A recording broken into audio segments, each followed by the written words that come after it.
نماز کا اہتمام بھی کر رہے ہیں کہ نہیں؟ ہمیں سے ایک خیال بھی ہم تبلیغ والوں کی بات کر رہا ہوں، باہر کے لوگوں کی بات تو الگ ہے۔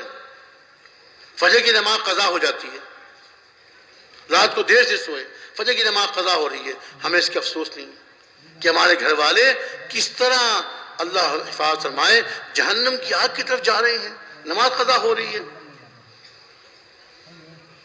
فضائل نماز میں ایک روایت آپ نے پڑھی، تعلیم میں آپ سنتے بھی رہتے ہیں، ایک نماز قضا کرنے پر ہمارے مولانا حضرت مولانا نذر رحمان صاحب مدثر اللہ علیہ تو اکثر بلکہ تقریباً روزانہ ہی جو مشورے میں یہ بات ارشاد فرماتے ہیں مجمع کو ترغیب دینے کے لیے کہ ایک نماز قضا کرنے پر 2,88,00,000 سال جہنم میں جلنا پڑے گا۔ کتنی سخت نقصان کی بات ہے۔ میری بیٹی، میری بیوی فجر کی نماز کے لیے نہیں اٹھی، نماز قضا ہو گئی، مجھے کتنا غم ہونا چاہیے؟ اگر اللہ نے معاف نہ فرمایا تو اتنی سخت سزا، اتنی سخت سزا۔ اپنی مستورات کی ہم فکر نہیں کرتے، ان کا وقت نہیں لگواتے، حالانکہ گھر کی مستورات کی ذمہ داری گھر کے مردوں پر ہے۔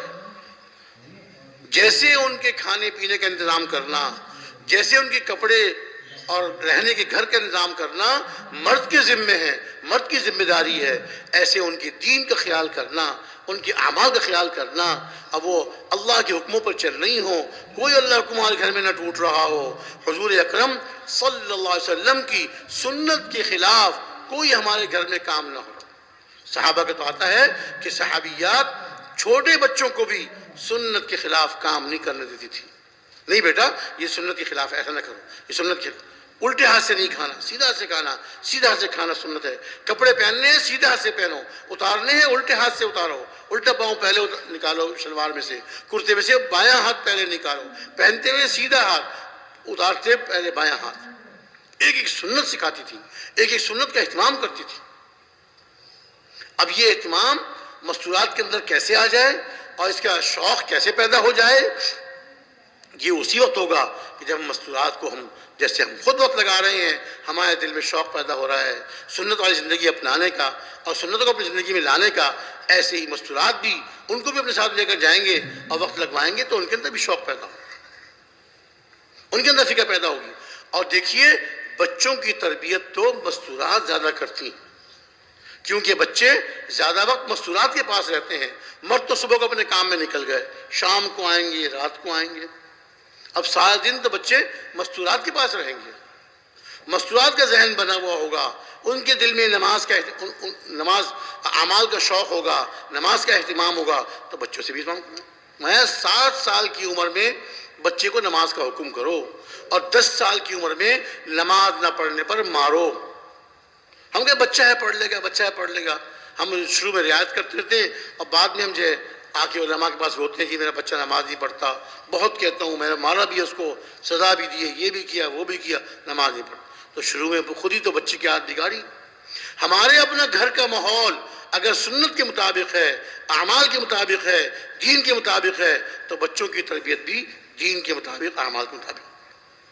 ہمارے گھر کا ماحول اگر سنت کے خلاف ہے، ہمارے گھر کا ماحول اگر سنت کے خلاف ہے تو بچے سنت والی زندگی نہیں اپنا سکتے۔ این خیال استو محال استو جنون، ناممکن ہے۔ میں تو اس کی تائید میں یہ عرض کرتا ہوں کہ دیکھیے جن گھروں میں پشتو زبان بولی جاتی ہے تو ان کے بچے کون سی زبان سیکھتے ہیں بھائی؟ پنجابی؟ ذرا بتا دیجئے بھائی، آپ ذرا سے پوچھ رہا ہوں، جن گھروں میں پشتو زبان بولی جاتی ہے، ہمارے پشتو والے بہت سارے بھائی بیٹھے ہوں گے مجمع میں، تو کون سی زبان سیکھتے ہیں بچے؟ پشتو سیکھتے ہیں۔ اور جن گھروں میں اردو بولی جاتی ہے تو وہ تو پشتو بولتے ہوں گے نا، اردو بولتے ہیں۔ یہ کہاں سے سیکھی اردو انہوں نے؟ یہ پشتو کہاں سے؟ گھر کے ماحول سے۔ گھر میں چونکہ اردو بولی جا رہی ہے تو بچے اردو بول رہے ہیں، گھر میں پشتو بولی ایسے ہی گھروں میں اگر دین کا ماحول ہوگا، اعمال کا اہتمام ہوگا، سنتوں کا اہتمام ہوگا تو بچوں کے اندر خود بخود یہ چیز آئی۔ ہمارے مولانا جمشید صاحب استاد محترم رحمۃ اللہ علیہ فرمایا کرتے تھے، بچپن کی بات پچپن تک نہیں جاتی۔ جب بچوں کو جس چیز کا عادی بنا دیا، بچپن میں جس چیز پر ان کو، جس جگہ پہ ان کو ڈال دیا، 55 کی عمر تک، یعنی بڑی عمر تک پھر وہ چیز چھوٹتی نہیں ان سے۔ جو بچے بچپن میں نمازی ہو گئے وہ بڑی عمر تک نمازی رہتے ہیں، پھر نماز کا اہتمام کرتے ہیں، نماز کی پابندی کرتے ہیں۔ اور جن بچوں کو بچپن میں نماز کے لیے نہیں اٹھایا، فجر میں اٹھایا، سوچ دو بچہ ہے پھر پڑھ لے گا، بعد میں پڑھ لے گا، ہم نے اس کو اصطلاح کی جائے اس کی عادت خراب کر دی۔ حدیث میں آتا ہے ہر پیدا ہونے والا بچہ اسلامی فطرت پر پیدا ہوتا ہے۔ کل مولود یولد علی الفطرہ فابواہ یہودانہ او ینصرانہ او یمجسانہ، کہ ہر پیدا ہونے والا بچہ اسلامی فطرت پر پیدا ہوتا ہے، پھر اس کے والدین یا اس کو یہودی بنا دیتے ہیں، یا نصرانی بنا دیتے ہیں، یا مجوسی آگ کا پوجنے والا۔ یعنی کیا مطلب؟ اس حدیث پاک سے مفہوم ہوتا ہے گھر کا جیسا ماحول ہوگا، اگر گھر مسلمان کا ہے لیکن ماحول یہودیت والا ہے، گھر مسلمان کا ہے لیکن ماحول نصرانیت والا ہے، ان کا کھانا پینا کرسی میزوں پر نصارہ کے طریقے پر، ان کا لباس نصرانیوں کے طریقے پر، یہودیوں کے طریقے پر، جی، یا غیروں کے طریقے پر۔ اب ہم یہ چاہیں کہ ہمارا بچہ پکا نمازی بن جائے، پکا دیندار بن جائے، یہ نہیں ہو سکتا۔ گھر کا جیسا ماحول ہوگا بچے ویسے بنیں گے، اور اس کے لیے عورتوں کا بہت دخل ہے۔ عورتوں کا وقت لگوائیں، اپنے ساتھ جماعت پہ لے کر جائیں، 3 دن لگوائیں، پھر 15 دن لگوائیں، چلہ لگوائیں، پھر اللہ پاک توفیق دیں تو 3 مہینے کے لیے اپنی مستورات کو بیرون ملکوں میں لے جائیں۔ اللہ اکبر، بیرون ملک میں جماعتیں جاتی ہیں مردوں کی، اللہ پاک اس کام کو ہم مردوں پہنچا رہے ہیں۔ اور جب مستورات کی جماعتیں جاتی ہیں، اللہ پاک ان مستورات کے ذریعے سے وہاں کی مستورات میں کام پھیلتا ہے، کام چلتا ہے، اور دین میں چلنے والی بنتی ہیں۔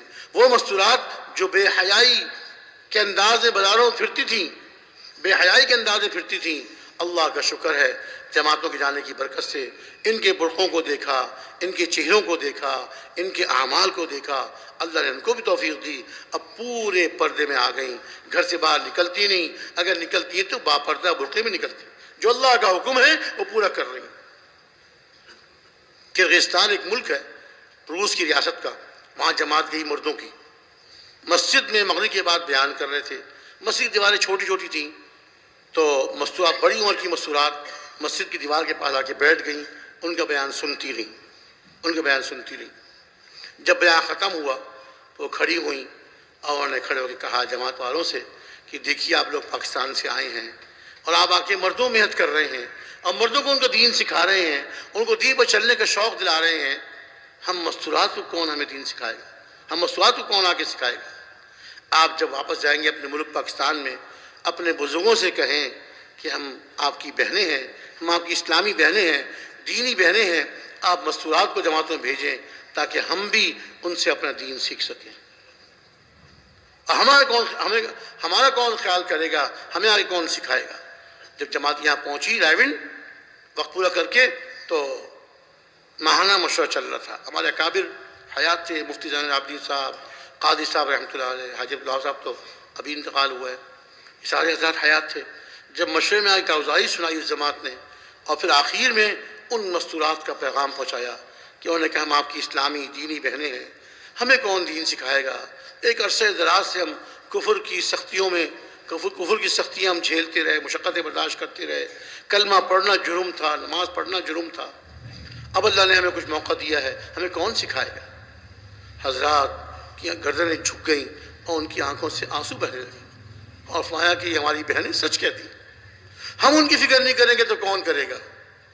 ہم ان کی فکر نہیں کریں گے، ان کے دین کی، ان کے اعمال کی کون فکر کرے گا؟ ابھی جماعت بناؤ۔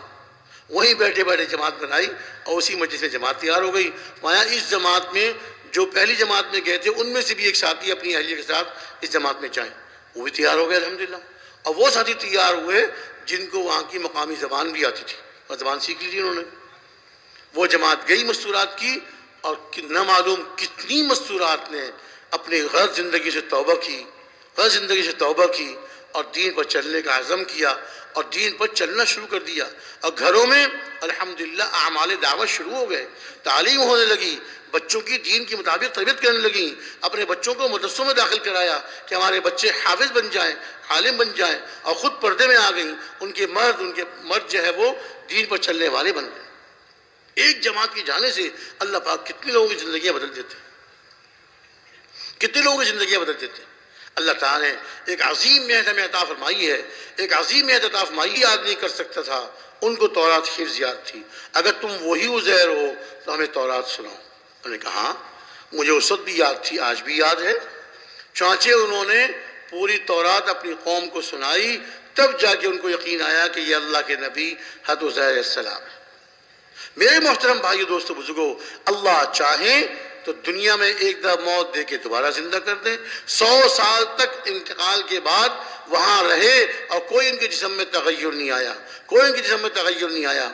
ایک بادشاہ، ظالم بادشاہ، لوگوں پہ ظلم کرتا تھا، اور جو اعمال کرتے تھے، ایمان لاتے تھے، نیک عمل کرتے تھے، ان پر سختیاں کرتا تھا، ان پہ سختیاں کرتا تھا۔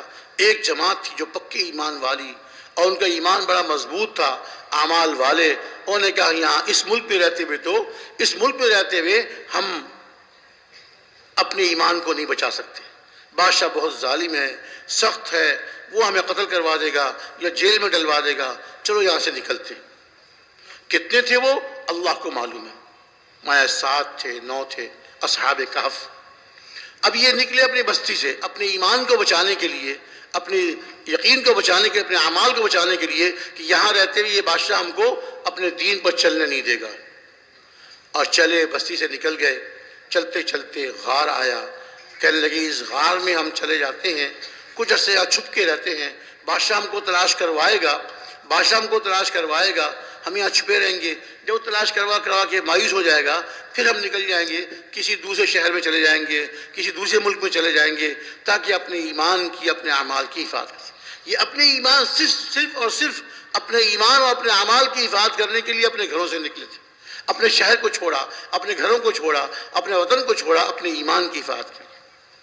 اور جو بھی اپنے گھر سے نکلتا ہے اپنے ایمان کو بچانے کے لیے اور دعوت دینے کے لیے، اور جو اللہ تعالیٰ نے اس امت کی ذمہ داری لگائی ہے اس کو لے کے نکلتا ہے اور امت پر محنت کرتا ہے، اللہ تعالیٰ اس کی بھی حفاظت فرماتے ہیں، اس کے پیچھے اس کے گھر والوں کی بھی حفاظت فرماتے ہیں۔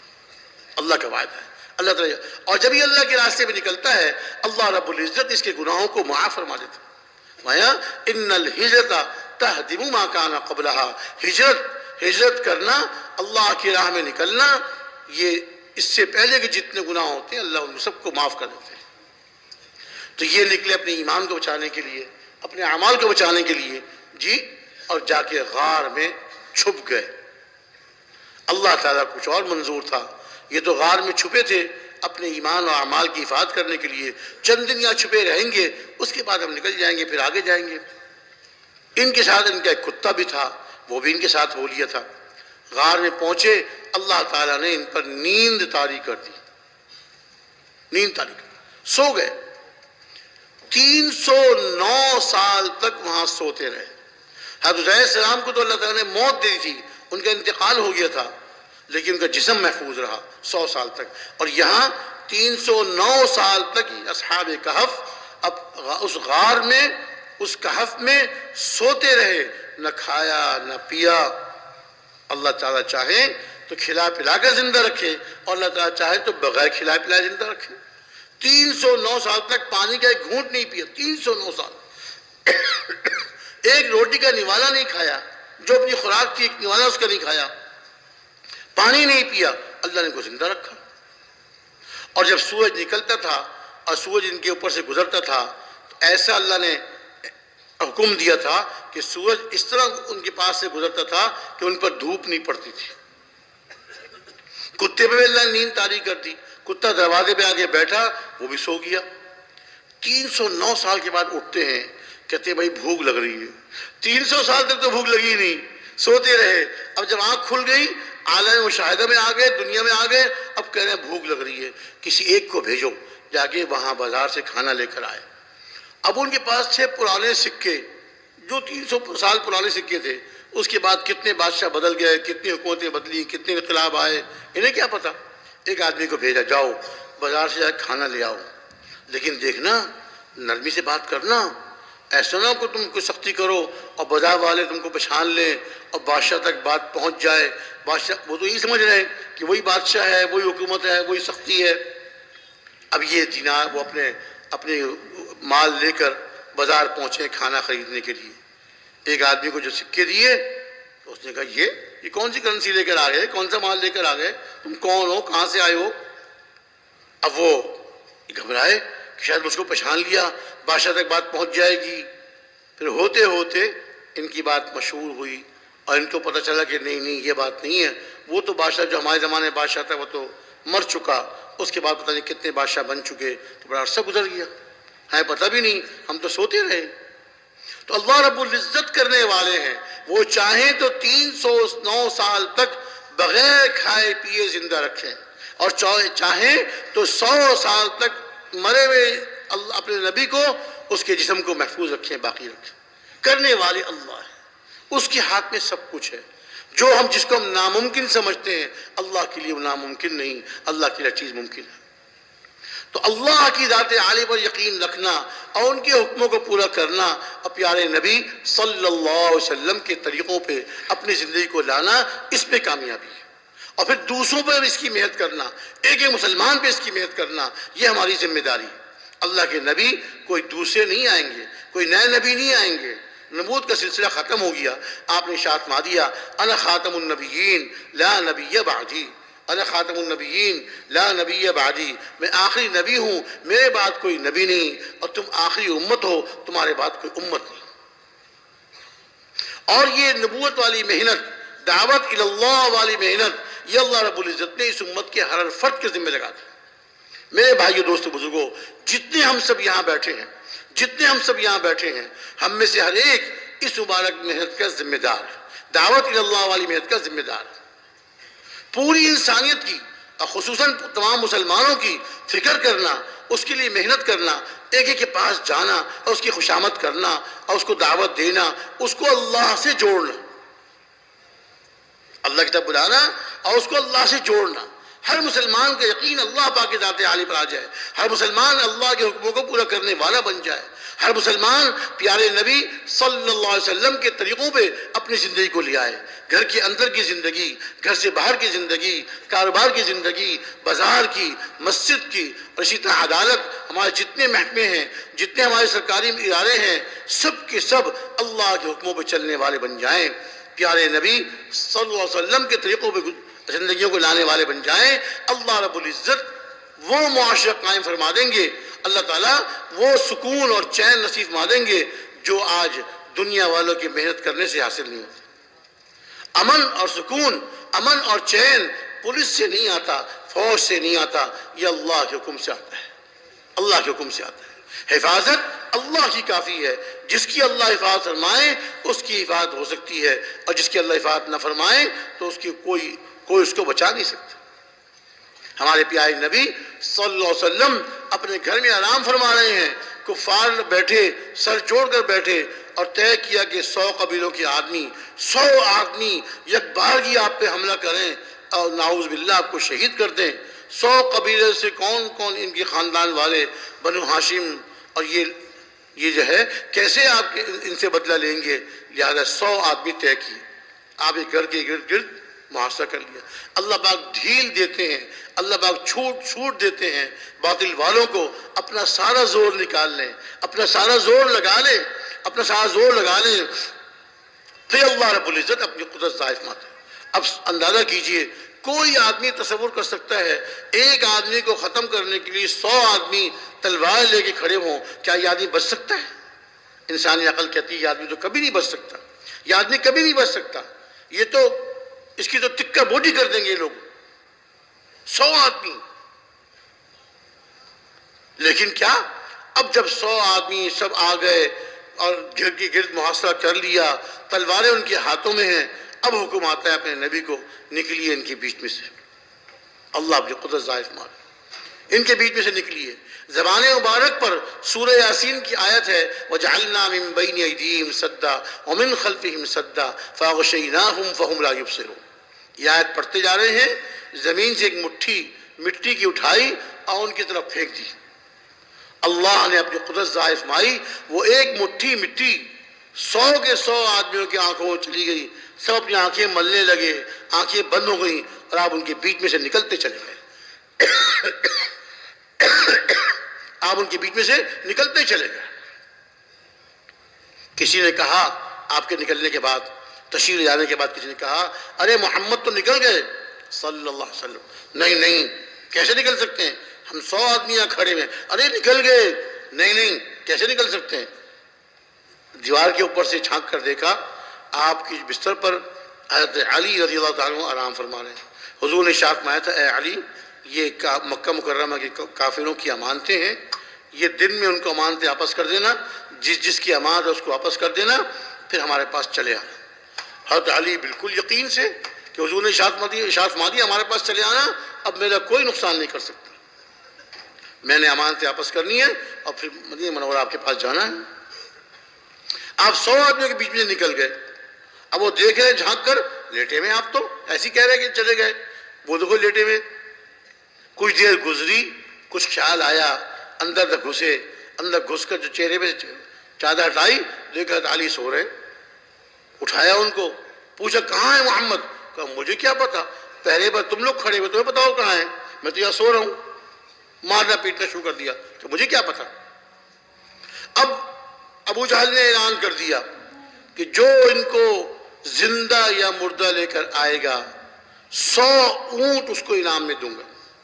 اس زمانے میں قیمتی مال اونٹ, اس زمانے میں قیمتی مال اونٹ. جیسے آج کو اعلان کر دے کہ فلاں جو آدمی کو پکڑ کے لائے گا تو اس کو 100 کاریں انعام میں ملے, کیا حال ہوگا لوگوں کا. 100 کاریں, ایک کار بھی انعام میں مل جائے تو لوگ جو ہے دیوانے ہو جاتے ہیں اس کو حاصل کرنے کے لیے. 100 اونٹ انعام میں. اب لوگ دوڑ پڑے. حضور اقدس صلی اللہ علیہ وسلم حضرت ابوبکر صدیق عالم گھر پہنچے اور جا کے ارشاد فرمایا کہ ابوبکر مجھے ہجرت کا حکم آ گیا ہے. یا رسول اللہ آپ کے ساتھ کون ہوں گے, آپ کے ساتھ کون ہوگا, کیا حکم آیا کہ تم میرے ساتھ ہو. خوش ہو گئے, انتظار میں تھے اور دعائیں مانگ رہے تھے کہ میری رفاقت, مجھے حضور کی رفاقت نصیب ہو جائے. کہا یا رسول اللہ اسی وقت کے لیے میں نے 2 اونٹیاں رکھی ہوئی ہیں, ایک جناب کی خدمت میں ہدیہ ہے. ارشاد فرمایا کہ نہیں, یہ ہجرت کا سفر ہے, اس میں کسی کا ہدیہ قبول نہیں. یہاں سے ہمارے بزرگوں نے اصول نکالا کہ جماعت میں جس کو بھی ترغیب دینی ہو, جماعت میں جس کو بھی نکالنا ہو, اپنی جان اپنا مال, اپنی جان اپنا مال. کسی کے مال پر کسی کو نہیں بھیجنا چاہیے, اس سے پورا فائدہ نہیں ہوتا. جو آدمی اپنے خون پسینے کی کمائی ہے, جو محنت مزدوری کر کے جو اس نے پیسے جمع کیے ہیں, ان پیسوں کو لے کر چلے کھیلنے نکلے. اب جب باہر ملک میں جانا ہوتا ہے, بعض ملک میں بعض لوگ غریب ہوتے ہیں, وہ کہتے ہیں جی ہاں پاس تو پیسے نہیں ہیں. ان سے کہتے ہیں جو آپ گھر میں کھانا کھاتے ہو, جو آٹا آپ کے گھر میں ہے, جو آپ کے گھر میں سامان ہے کھانے پینے کا, وہ لے کے آپ اللہ کی راہ میں نکل جاؤ. ان کو اپنے پاس سے دینا جماعت والوں کا اور ان کو نکالنا, یہ صحیح ترتیب نہیں ہے. وہاں سے ملا. حضور نے ارشاد فرمایا کہ ہجرت کا سفر ہے, اس میں ہدیہ قبول. حالانکہ حضرت ابوبکر صدیق رضی اللہ تعالیٰ عنہ وہ حضور کے رفیق ہیں کہ جنہوں نے اپنا سب کچھ حضور پہ لگا دیا, دین پر لگا دیا. مکہ مکرمہ کے مشہور اور بڑے تاجروں میں تھے, مکہ مکرمہ کے مشہور اور بڑے تاجروں میں تھے. ایمان اسلام قبول کرنے کے بعد, ایمان لانے کے بعد اپنا سارا مال. اور جب ہجرت کا سفر تھا تو جو گھر میں جتنے تھوڑے بہت پیسے رکھے ہوئے تھے وہ بھی سب لے گئے.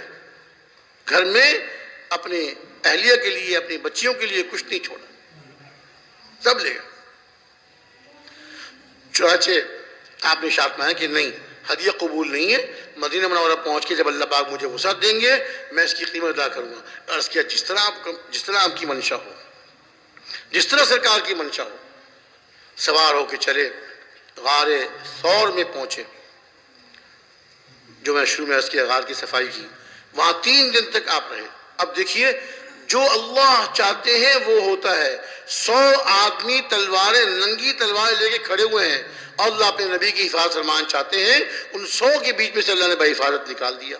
اب غار میں پناہ لی تو کھوج لگاتے لگاتے لگاتے اس پہاڑ پر پہنچ گئے. پہاڑ کے اوپر چڑھے, غار تک پہنچ گئے. اب وہاں کھڑے ہوئے کہہ رہے ہیں یہاں تک تو آئے ہیں وہ دونوں حضرات یہاں تک آئے ہیں, اور یہاں آنے کے بعد کہاں گئے یہ ہمیں نہیں پتہ چل رہا.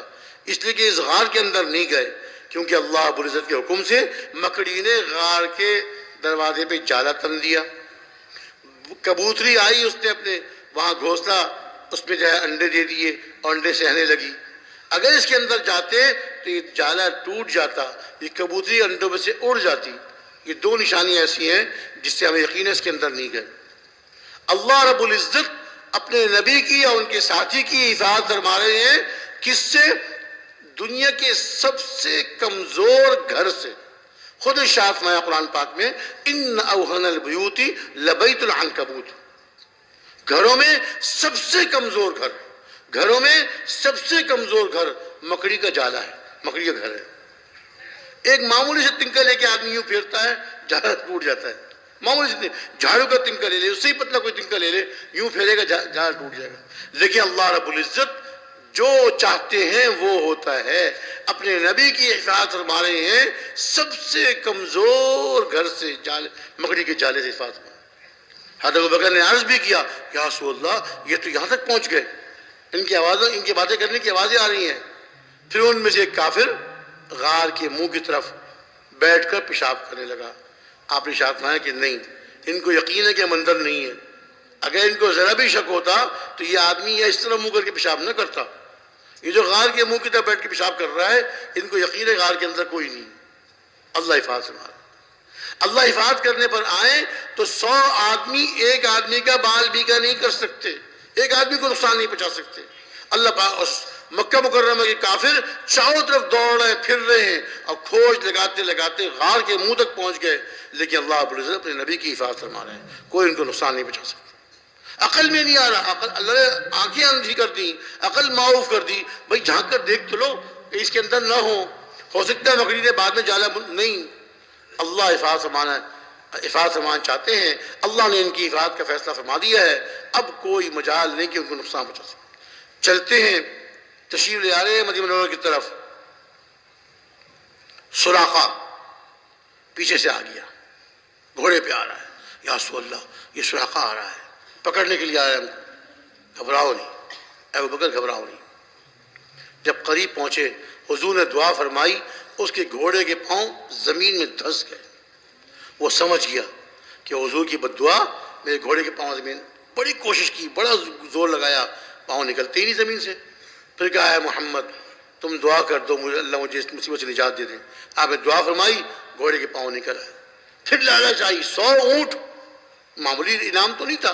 پھر لالچ آئی، پھر آپ کی طرف بڑھا، پھر آپ نے جو ہے اس کے لیے دعا فرمائی، پھر گھوڑے کے پاؤں دھس گئے، پھر نکالنے کی کوشش کی 3 مرتبہ، تیسری مرتبہ اس نے کہا اے محمد صلی اللہ علیہ وسلم اب آپ دعا فرما دیجئے، اب میں آپ سے وعدہ کرتا ہوں آپ کو پیچھا نہیں کروں گا اور واپس جاؤں گا، اور بلکہ جو اس رخ پہ آ رہے ہوں گے ان کو بھی میں واپس کر دوں گا کہ میں بہت دور تک ہو کر آ گیا، اس راستے پر نہیں، واپس جاؤ اور کہیں تلاش کرو، ان کو بھی میں غلط راستے پہ ڈال دوں گا۔ آپ نے دعا فرما دی، تیسری مرتبہ بھی گھوڑے کے پاؤں پھر آپ کی دعا سے زمین سے نکل آئے۔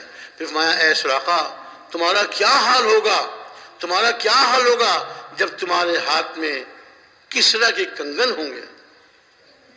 کسرا اس زمانے کی بڑی طاقتور حکومت تھی، قیصر اور کسرا، روم اور فارس، کسرا کنگن، وہ تو حیران رہ گیا، اس بعد مسلمان ہو گئے تھے، کہا کہ کسرا ابن ہرمز، کسرا ابن ہرمز کنگن، ارشاد فرمایا کہ ہاں کسرا ابن ہرمز کنگن۔ آپ نے اس کو بشارت دے دی کہ تم زندہ رہو گے اور فارس فتح ہوگا، اور اس کے خزانے جب مدینہ منورہ آئیں گے اس کے کنگن تم کو تمہارے ہاتھ میں ہوں گے، تم کو دیے جائیں گے۔ اب یہ وعدے کے مطابق واپس چلے گئے، وعدہ نبھایا انہوں نے، جو اس راستے پر آ رہے تھے سب کو غلط راستے پر ڈال دیا کہ نہیں یہاں نہیں ہے، بہت آگے جا چکو، یہاں نہیں ہے، کہیں اور تلاش کرو، سب کو حاصل۔ اللہ حفاظت فرمانے پر آتے ہیں تو دشمن کے ذریعے اللہ حفاظت فرما رہے ہیں، مکڑی کے جالے سے حفاظت فرما رہے ہیں، ایک مٹھی مٹی سے 100 آدمیوں کی آنکھوں میں مٹی پہنچا کر اپنے نبی کی حفاظت فرما رہے ہیں۔ جو دشمن تھا آپ کو پکڑنے قریب پہنچ گیا تھا، 3 دفعہ گھوڑے کے پاؤں زمین میں دھسے، وہی دشمن آپ کے بچانے کے ذریعہ بن گیا۔ اس راستے میں جتنے لوگ آ رہے ہیں ان کو غلط راستے پہ ڈال رہا ہے، کہتے ہیں یہاں نہیں، یہاں نہیں ہے، میں دیکھ کر آگے کہیں اور جا کے تلاش کروں۔ اس سے اللہ حفاظت فرما، جو اللہ چاہتے ہیں وہ ہوتا ہے، جو اللہ نہیں چاہتے وہ نہیں ہوتا۔ میرے دوست بزرگوں، یہ یقین ہم نے بنانا ہے، اور یقین کے ساتھ ساتھ پھر اللہ کے حکموں پر اپنی زندگی کو لانا ہے۔ سب سے بڑا حکم تو نماز کا ہے، سب سے بڑا حکم تو نماز کا ہے۔ آج امت کا کتنے افسوس کے ساتھ کہنا پڑتا ہے کہ امت کا بیشتر حصہ اللہ کے سب سے بڑے حکم کو چھوڑے ہوئے، نماز کو چھوڑے ہوئے۔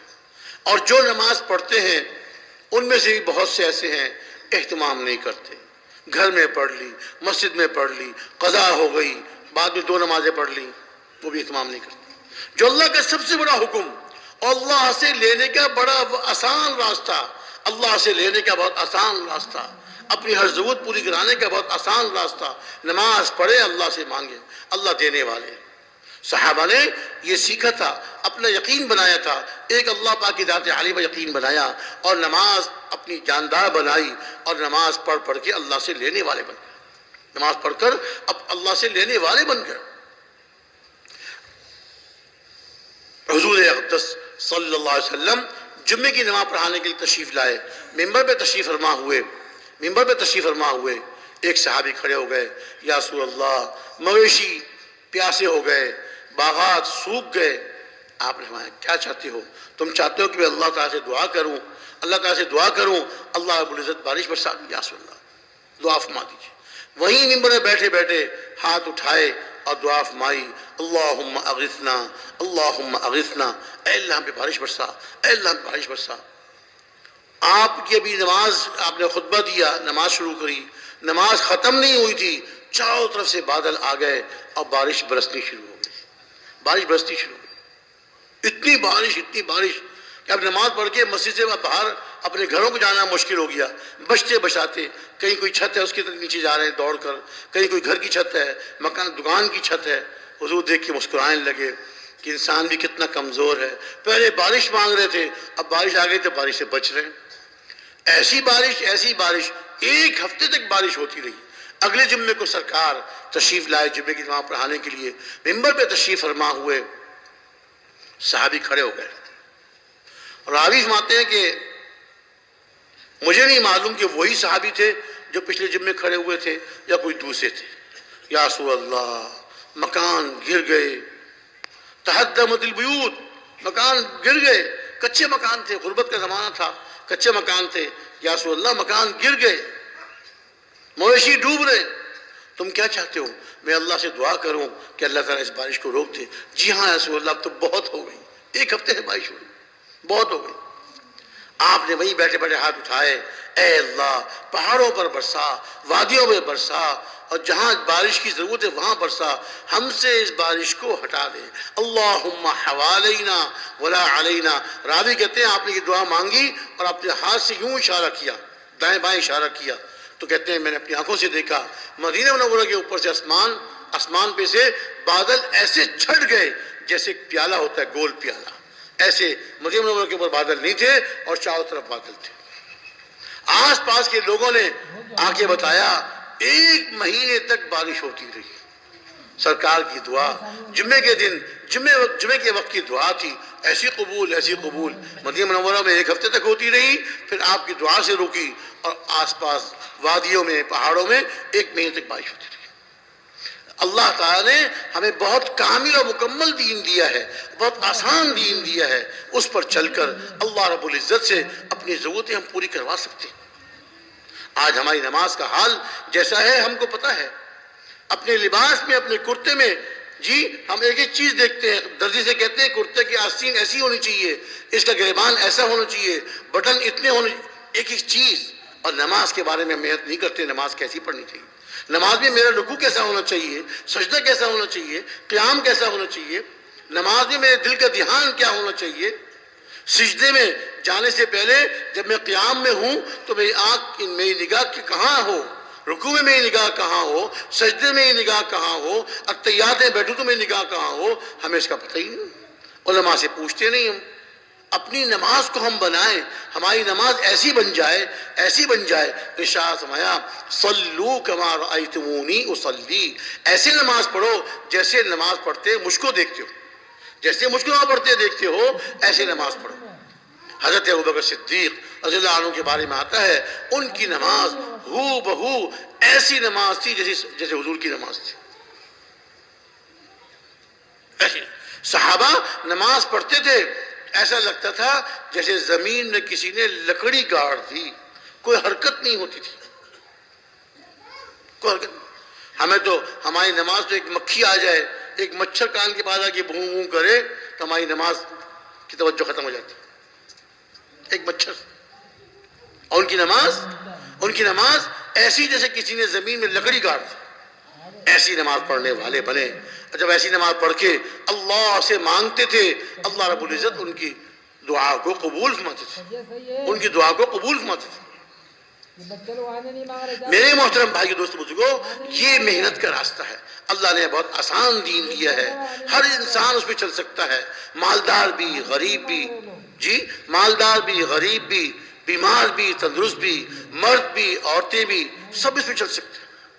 آسان دین، آسان ہے، اس پہ عمل کرنا آسان ہے۔ اور دین عین فطرت کے مطابق، دین عین فطرت کے، جو انسان کی اللہ نے فطرت بنائی ہے دین اس کے مطابق اتارا۔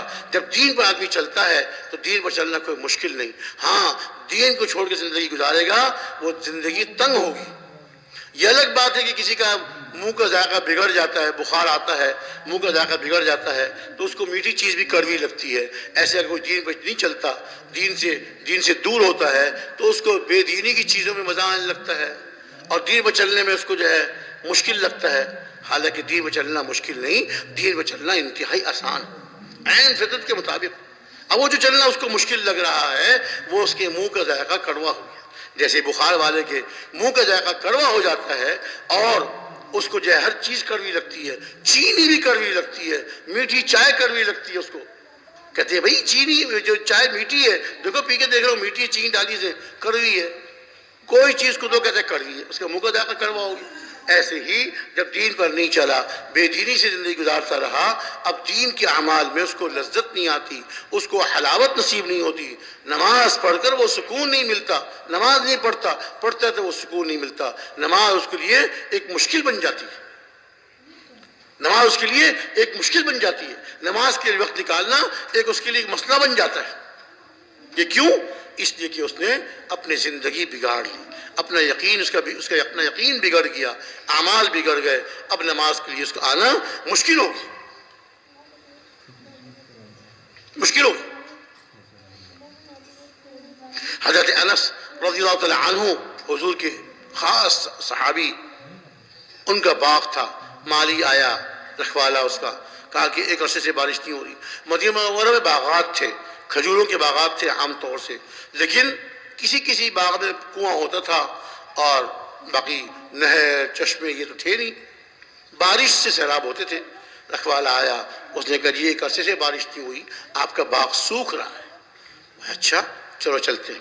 وہاں گئے، تشریف لے گئے، وضو کیا اور وضو کر کے 2 رکعت نماز پڑھی، پھر اللہ پاک سے دعا مانگی، اپنے غلام سے کہا کہ دیکھو آس پاس آسمان میں دیکھو کہیں بادل نظر آ رہا ہے۔ اس نے چاہو تو نگاہ دوڑائی اور کہا کوئی بادل نظر نہیں آ رہا۔ بہت اچھا، دوبارہ کھڑے ہوئے، پھر 2 رکعت نماز نفل پڑھی اور پھر دعا مانگی، پھر اس سے کہا آپ دیکھو، چاہو تو نگاہ دوڑائی اور اس نے کہا کوئی بادل نظر نہیں آ رہا۔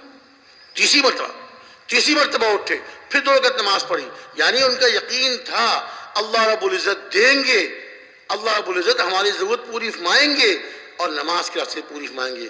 ایک دفعہ دعا کا قبولیت ظاہر نہیں ہوئی، پھر دوبارہ نماز پڑھی، پھر دعا مانگی، پھر دعا کی قبولیت ظاہر نہیں ہوئی، پھر تیسری مرتبہ ان کا یہ یقین تھا کہ کھٹکھٹائے جا کبھی نہ کبھی تو کھلے گا در، اور در ہے کون سا جس پہ جاؤں، اور در ہے کون سا جس پہ جاؤں، میں مانگوں گا اسی سے مانگوں گا اور عطا فرمائے۔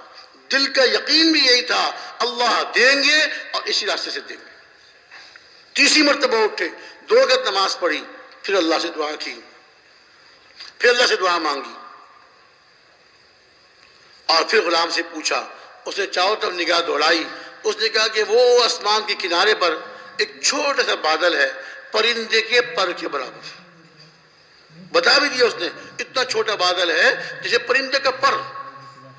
مایا کہ بس اللہ رب العزت اسی بادل کے ذریعے ہماری مدد فرمائیں گے۔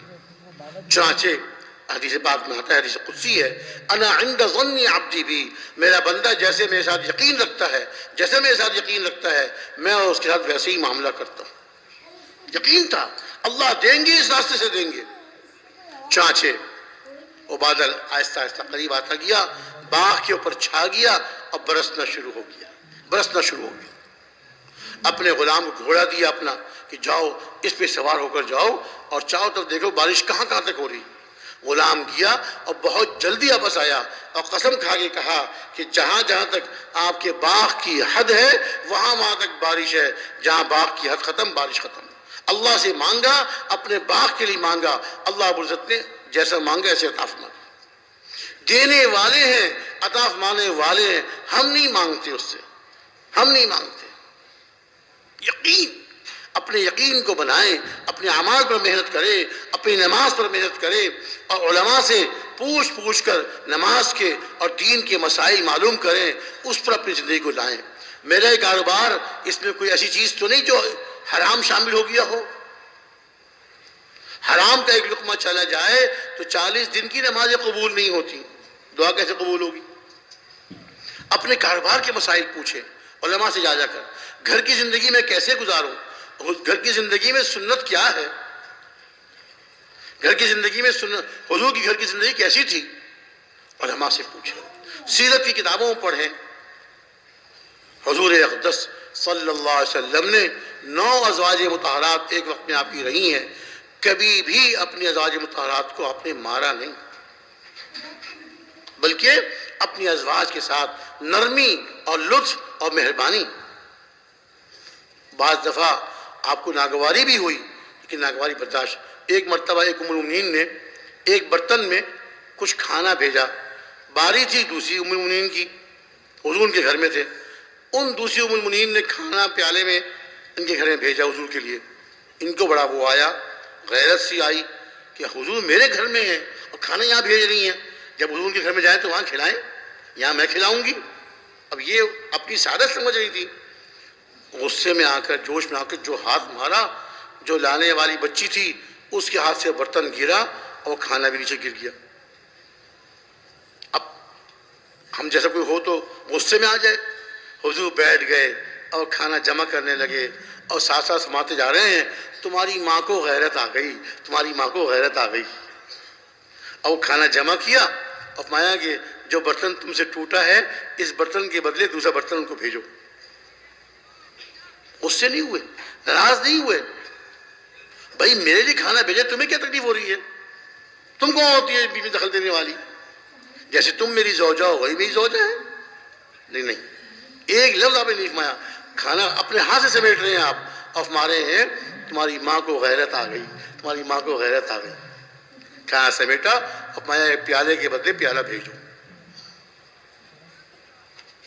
تو اپنی ازواج بتا، ایک مرتبہ حضرت عائشہ رضی اللہ عنہا فرماتی ہیں کہ مسجد نبوی میں کچھ حبشہ کے لوگ رہنے والے آئے جو نیزہ بازی کا دکھایا کرتے تھے، مظاہرہ کرتے تھے، تو آپ نے ان سے فرمایا کہ بھئی دکھاؤ، اپنے کرتب دکھاؤ، اور آپ سامنے کھڑے ہو گئے۔ بات یہ کہ میں آپ کی اوٹ میں ہو کر آپ کے ہاتھ کے نیچے سے ان کو دیکھتی رہی۔ جب کافی دیر گزر گئی اب مجھے اندازہ ہوا کہ حضور بھی تھک گئے ہوں کھڑے کھڑے، لیکن میں یہ دیکھتی رہی کہ حضور کے دل میں میری کتنی محبت ہے اور میری وجہ سے حضور کتنی دیر کھڑے رہتے ہیں۔ وہ کرتب دکھا رہے ہیں، حضور کھڑے ہیں میری خاطر، مجھے دکھانے کے لیے۔ ایک مرتبہ ارشاد میں آیا، آؤ عائشہ چلو ریس لگاتے ہیں، دوڑ لگاتے ہیں، ریس لگاتے ہیں۔ اور اللہ کے نبی دو جہاں کے سردار اپنی زوجہ مطہرہ سے ہمارے اور سفر میں تھے، صحابہ دوسری طرف تھے، پیچھے تھے، اور ریس لگاتے، دوڑ لگائی۔ حضرت عائشہ فرماتی ہیں کہ میرا اس وقت جسم میرا دبلا پتلا تھا، میں حضور سے آگے بڑھ گئی، میں جیت گئی میں حضور سے۔ چلو بھائی عائشہ جیت گئی۔ پھر کسی موقع پر دوسرا کہیں سفر ہوا، فرماتی ہیں کہ اب میرا جسم کچھ بھاری ہو گیا تھا، حضور نے فرمایا عائشہ اور دوڑ لگائیں، چلو یاسر ضرور، اور دوڑ لگائی حضور نے اپنی زوجہ مطہرہ کے ساتھ۔ اب حضور آگے بڑھ گئے، حضرت عائشہ پیچھے رہ گئی، اور میرا جسم ذرا بھاری ہو گیا تھا نا، میں پیچھے رہ گئی۔ حضرت عائشہ اپنا عذر بیان کر رہی ہیں، میں اس لیے پیچھے رہ گئی۔ حضور نے ارشاد فرمایا عائشہ وہ جو تم جیت گئی تھی نا، آج میں جیت گیا، برابر سرابر ہو گیا، برابر سرابر ہو گیا۔ چونکہ حضرت عائشہ رضی اللہ عنہا اور ازواج مطہرات کے مقابلے میں عمر میں کم تھیں، اس لیے حضور ان کی خوشی کے لیے ایسی چیزیں بھی فرما دیا کرتے تھے۔ وہاں لیا کرتے تھے. ایک مرتبہ فرمایا اے عائشہ جب تم غصے میں ہوتی ہو نا میری کوئی تمہیں بات اچھی نہیں لگتی تو میں پہچان لیتا ہوں کہ تم مجھ سے ناراض ہو. یا رسول اللہ آپ کیسے پہچان لیتے ہیں؟ کہ ہاں جب تم غصے میں ہوتی ہو نا تم یوں کہتی ہو لا ورب ابراہیم، تم کہتی ہو لا ورب ابراہیم.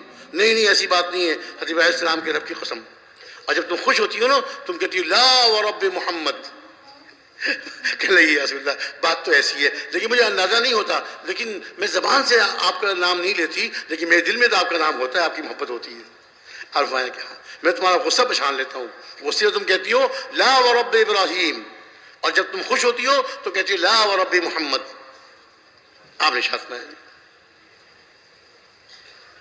15 شعبان کی رات میں آپ گھر سے تشریف لے گئے قبرستان جنت البقیع. حضرت عائشہ کی آنکھ کھل گئی، دیکھا حضور آرام نہیں فرما رہے، بستر خالی ہے. گھبرا کے اٹھی، کہاں ہے حضور؟ گھر میں دیکھا گھر میں نہیں ہے. باہر نکلی، تلاش کرتے کرتے قبرستان تک پہنچ گئی. یا رسول اللہ آپ تشریف لے آئے، میں پریشان ہو گئی. ہاں تمہیں خیال ہوا ہوگا کہ شاید میں کسی دوسری زوجہ مطہرہ گھر میں چلا گیا ہوں.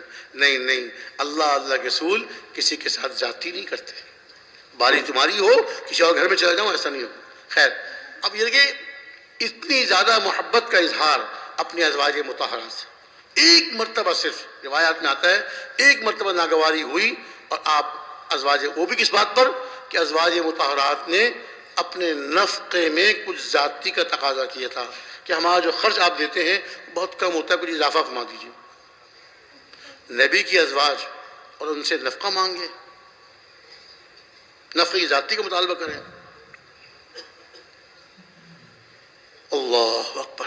پھر آپ جو ہے بالا خانے میں تشریف لے گئے. لمبا واقعہ ہے، مطلب یہ کہ آپ اپنے ازواج مطہرات سے بعض ناگوار باتیں بھی سامنے آتی تھیں لیکن کبھی آپ ان پر ناراض ہونا، ان کو مارنا تو کبھی ثابت نہیں. ازواج مطہرات کو مارنا تو بہت دور کی بات ہے، وہ تو گھر کی مستورات تھیں. باہر بھی کسی کو آپ نے اپنی ذات کے لیے کبھی کسی سے انتقام نہیں لیا. آپ نے اپنی ذات کے لیے کبھی کسی سے انتقام نہیں لیا. غزوہ احد میں کافر نے آپ کو پتھر کھینچ کے مارا، آپ کے منہ پر لگا، ہونٹ زخمی ہو گیا، ہونٹ سے خون بہنے لگا. اللہ کے نبی کا خون، ایک خون کا ایک قطرہ ساتوں زمین ساتوں آسمان زیادہ قیمتی. آپ کا خون بہ رہا ہے، آپ کے دانت مبارک ٹوٹ گئے، شہید ہو گئے. صحابی ناز کے رسول اللہ اب تو ان کے لیے بد دعا فرما دیجئے. آپ کے صحابہ کو زخمی کیا، آپ کے صحابہ کو شہید کیا، حتیٰ کہ آپ کو بھی زخمی کر دیا. آپ نے ہاتھ اٹھائے، صحابی سمجھے کہ آپ ان کے لیے بد دعا فرمائیں گے. ہاتھ اٹھائے اور دعا کی، اے اللہم اہدی قومی فانہم لا یعلمون. اے اللہ میری قوم کو ہدایت دے دیجئے، یہ جانتے نہیں. ایسے آپ کے اخلاق، ایسے اونچے اخلاق. اپنے گھر والوں کے ساتھ اچھا معاملہ، باہر والوں کے ساتھ ایسا اچھا معاملہ. ایک صحابی آئے، پوچھا یا رسول اللہ آپ کو سب سے زیادہ محبت کس سے ہے؟ آپ کو سب سے زیادہ محبت کس سے ہے؟ فرمایا عائشہ سے. عائشہ سے. فرمایا مردوں میں سے؟ کہا اس کے باپ سے. اس کے باپ سے. اب اتنی محبت، اتنا تعلق، اتنا جو ہے اچھا معاملہ اپنے ازواج کے ساتھ. ایک مرتبہ ام المومنین حضرت عائشہ صدیقہ رضی اللہ عنہا نے درخواست کی کہ یا رسول اللہ میرے لیے دعا فرما دیجیے. زندگی میں ایک دفعہ کا روایت میں آتا ہے دعا فرما دی. حضور نے دعا فرمائی، اللہم اغفر لعائشہ ما تقدم من ذنبها وما تأخر وما اسرت وما اعلنت. اے اللہ عائشہ کی مغفرت فرما، جو ان کے پچھلے گناہ وہی معاف کر دیجئے، آئندہ جو ان سے گناہ ہوں گے وہی معاف کر دیجئے، جو چھپ کے ان سے گناہ ہوئے وہی معاف کر دیجئے، کھلم کھلا ہوئے سب معاف کر دیجئے. اتنی خوش ہوئیں ہماری محترمہ اماں جان رضی اللہ تعالی عنہا، اتنی خوش ہوئیں کہ خوشی سے دوہری ہو گئیں. آپ کا سر آپ کا اپنی گود میں آ گیا. حضور دیکھ رہے تھے. اے عائشہ تمہیں میری دعا بہت اچھی لگی؟ تمہیں میری دعا بہت اچھی لگی؟ یا رسول اللہ کیوں نہ اچھی لگے، آپ اللہ کے نبی ہیں، آپ نے میری دعا فرمائی ہے.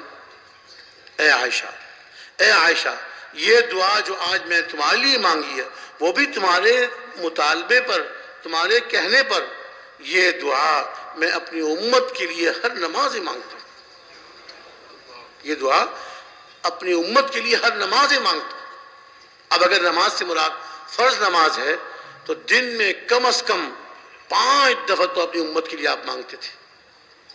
اگر نماز سے مراد فرض نماز نہیں بلکہ ہر نماز، پھر تو اللہ ہی کو معلوم ہے کہ آپ دن میں اپنی امت کے لیے کتنی دعائیں کرتے تھے، مردوں کے لیے، مستورات کے لیے.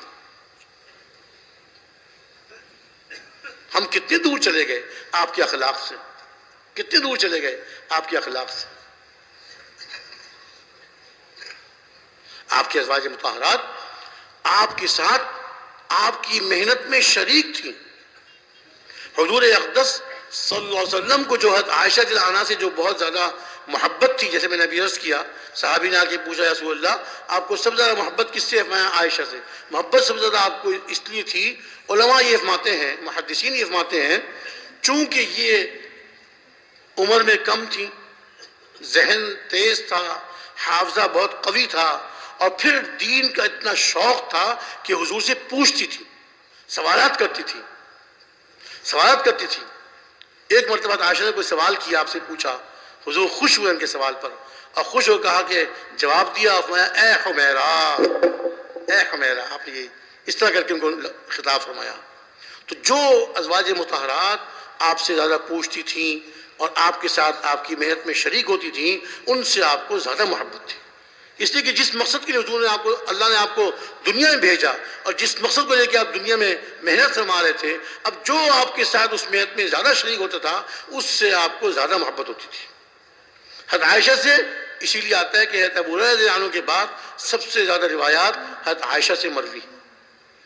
وہ بہت زیادہ حافظے والی تھیں، ذہن ذہین تھیں، اور ماشاءاللہ حضور سے پوچھنے والی تھیں، پوچھتی تھیں، حضور کی رفیق حیات تھیں، گھر میں باہر ہر وقت، اور سفر میں کئی سفروں میں آپ کے ساتھ شریک رہیں، آپ سے پوچھتی تھیں اور محفوظ.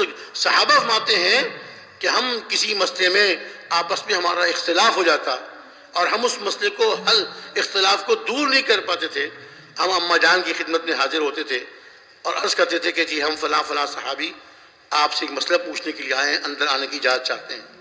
تو ہمارا گھر میں پردہ لگایا، اپنے کمرے میں پردہ لگایا ہوا تھا، پردہ کھینچ دیا کرتی تھی، پھر اندر بلا لیا کرتی تھی.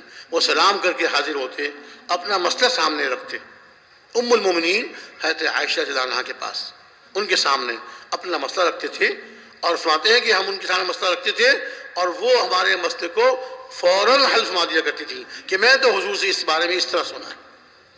حافظہ بہت تھا، ذہن بہت تیز تھا، اس لیے حضور کو ان سے محبت بہت زیادہ تھی کہ ان کے مقصد میں، آپ کی محنت میں پوری شریک تھی. آج اپنی مستورات کی ہم فکر نہیں کرتے، ہماری مستورات کس طرح چل رہی ہیں، نماز کا اہتمام بھی کر رہی ہیں کہ نہیں، ہمیں سے خیال بھی ہوتا. ہم تبلیغ والوں کی بات کر رہا ہوں، باہر کے لوگوں کی بات تو الگ ہے. فجر کی نماز قضا ہو جاتی ہے، رات کو دیر سے سوئے، فجر کی نماز قضا ہو رہی ہے، ہمیں اس کا افسوس نہیں کہ ہمارے گھر والے کس طرح، اللہ حفاظ فرمائے، جہنم کی آگ کی طرف جا رہے ہیں، نماز قضا ہو رہی ہے. فضائل نماز میں ایک روایت آپ نے پڑھی، تعلیم میں آپ سنتے بھی رہتے ہیں، ایک نماز قضا کرنے پر ہمارے مولانا حضرت مولانا نذر رحمان صاحب مدثر العالی تو اکثر، بلکہ تقریباً روزانہ ہی جو مشورے میں یہ بات ارشاد فرماتے ہیں مجمع کو ترغیب دینے کے لیے کہ ایک نماز قضا کرنے پر 2,88,00,000 سال جہنم میں جلنا پڑے گا. کتنی سخت نقصان کی بات ہے. میری بیٹی، میری بیوی فجر کی نماز کے لیے نہیں اٹھی، نماز قضا ہو گئی، مجھے کتنا غم ہونا چاہیے. اگر اللہ نے معاف نہ فرمایا تو اتنی سخت سزا. اپنی مستورات کی ہم فکر نہیں کرتے، ان کا وقت نہیں لگواتے،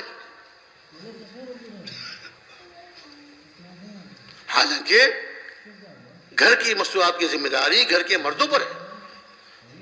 جیسے ان کے کھانے پینے کا انتظام کرنا، جیسے ان کے کپڑے اور رہنے کے گھر کا انتظام کرنا مرد کے ذمے ہے، مرد کی ذمہ داری ہے، ایسے ان کے دین کا خیال کرنا، ان کے اعمال کا خیال کرنا. اب وہ اللہ کے حکموں پر چل رہی ہوں، کوئی اللہ حکم ہمارے گھر میں نہ ٹوٹ رہا ہو، حضور اکرم صلی اللہ علیہ وسلم کی سنت کے خلاف کوئی ہمارے گھر میں کام نہ ہو. صحابہ کا تو آتا ہے کہ صحابیات چھوٹے بچوں کو بھی سنت کے خلاف کام نہیں کرنے دیتی تھی. نہیں بیٹا یہ سنت کے خلاف، ایسا نہ کرو، یہ سنت کے. الٹے ہاتھ سے نہیں کھانا، سیدھا ہاتھ سے کھانا، سیدھا ہاتھ سے کھانا سنت ہے۔ کپڑے پہننے ہیں سیدھے ہاتھ سے پہنو، اتارنے ہیں الٹے ہاتھ سے اتارو، الٹا پاؤں پہلے نکالو شلوار میں سے، کرتے میں سے بایاں ہاتھ پہلے نکالو، پہنتے ہوئے سیدھا ہاتھ، اتارتے پہلے بایاں ہاتھ۔ ایک ایک سنت سکھاتی تھی، ایک ایک سنت کا اہتمام کرتی تھی۔ اب یہ اہتمام مستورات کے اندر کیسے آ جائے اور اس کا شوق کیسے پیدا ہو جائے، یہ اسی وقت ہوگا کہ جب مستورات کو جیسے ہم خود وقت لگا رہے ہیں، ہمارے دل میں شوق پیدا ہو رہا ہے سنت والی زندگی اپنانے کا اور سنتوں کو اپنی زندگی میں لانے کا، ایسے ہی مستورات بھی ان کو بھی اپنے ساتھ لے کر جائیں گے اور وقت لگوائیں گے تو ان کے اندر بھی شوق پیدا ہوگا، ان کے اندر فکر پیدا ہوگی۔ اور دیکھیے بچوں کی تربیت تو مستورات زیادہ کرتی ہیں، کیونکہ بچے زیادہ وقت مستورات کے پاس رہتے ہیں۔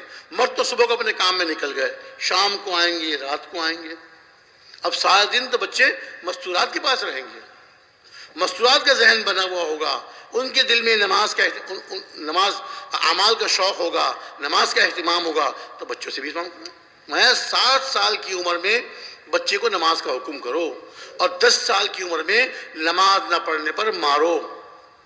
ہم کہے بچہ ہے پڑھ لے گا، بچہ ہے پڑھ لے گا، ہم شروع میں رعایت کرتے تھے اور بعد میں ہم جو آ کے علماء کے پاس روتے ہیں کہ میرا بچہ نماز نہیں پڑھتا، بہت کہتا ہوں میں نے مارا بھی اس کو، سزا بھی دی ہے، یہ بھی کیا وہ بھی کیا، نماز نہیں پڑھتا۔ تو شروع میں خود ہی تو بچے کی عادت بگاڑی۔ ہمارے اپنا گھر کا ماحول اگر سنت کے مطابق ہے، اعمال کے مطابق ہے، دین کے مطابق ہے، تو بچوں کی تربیت بھی دین کے مطابق، اعمال کے مطابق۔ ہمارے گھر کا ماحول اگر سنت کے خلاف ہے، ہمارے گھر کا ماحول اگر سنت کے خلاف ہے، تو بچے سنت والی زندگی نہیں اپنا سکتے۔ این خیال استو محال استو جنون، ناممکن ہے۔